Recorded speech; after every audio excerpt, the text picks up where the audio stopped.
They say Africa's nights belong to the lions. But in 1898, along the Tsavo River, the darkness belonged to something far worse. Two shadows with glowing eyes would slip into the camps at night and drag men screaming into the darkness. These two creatures fed not like animals, but like demons. Terrorized by what the workers considered demon creatures, the workers called them the ghost and the darkness. The year was 1898. The British Empire was carving a railway across East Africa, a steel artery meant to tame the wilderness of Tsavo. But the land did not want to be tamed. At first, the workers whispered about strange shapes moving at the edge of the firelight. They said the forest had gone too quiet, that even the hyenas gave the night back to something darker. Then, the screams began. Two huge rogue lions, their coats glinting like pale fire in the moonlight, would slip into camp without a sound.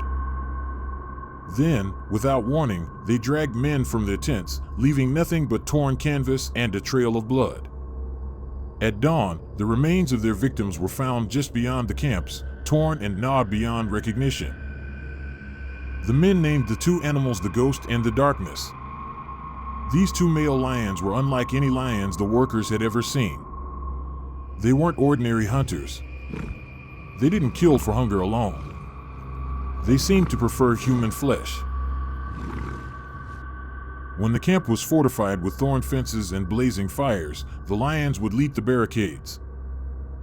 When guards stood watch with rifles, the lions vanished into the brush, only to strike from another side of the camp less protected.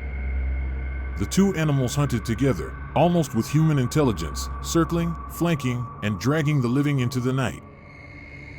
Workers fled in terror. Some claimed they saw glowing eyes outside their tents, watching, waiting. Others swore they heard footsteps following them through the tall grass, only to turn and find nothing.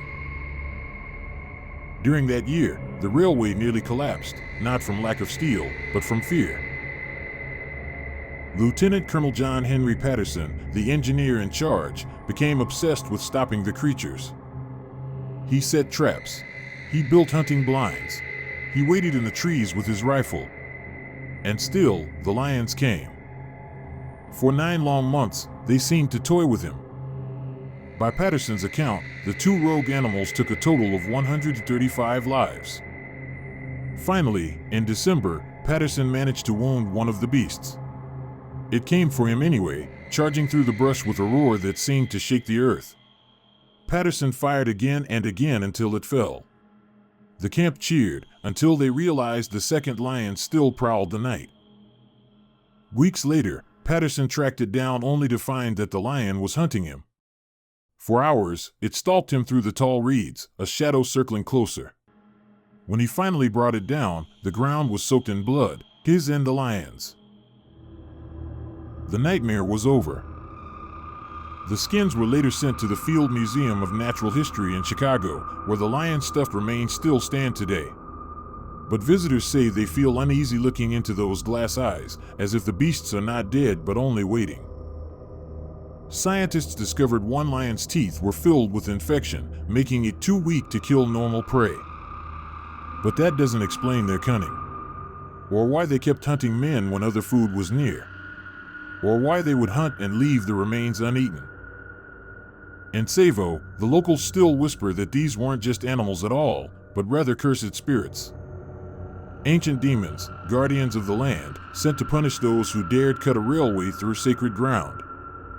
Even to this day, the locals claim that if you camp near the Tsavo River and the night grows too still, you will hear them. Heavy paws in the dirt, a low growl in the brush, and the same hunger that haunted the men of 1898. The ghost, the darkness, and a legend that refuses to die.